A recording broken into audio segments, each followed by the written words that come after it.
মৎস্য প্রাণী সম্পদ উপদেষ্টা ফরিদা আক্তার বলেছেন, দুর্গাপূজা উপলক্ষে প্রতিবেশী ভারতের অনুরোধে এবার মাত্র ১২০০ মেট্রিক টন ইলিশ মাছ রপ্তানির অনুমতি দেওয়া হয়েছে।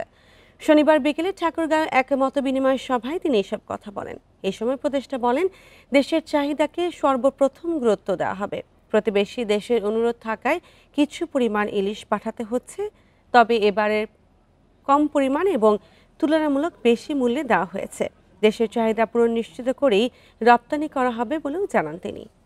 দুর্গা পূজা উপলক্ষে তারা বারবার অনুরোধ করার প্রেক্ষিতে এটা বাণিজ্য মন্ত্রণালয় এবং পররাষ্ট্র মন্ত্রণালয়ের পক্ষ থেকে তারা একটা অনুমতি আমাদের কাছ থেকে চেয়েছে, কারণ আমরা অনুমতি না দিলে দিতে পারছি না।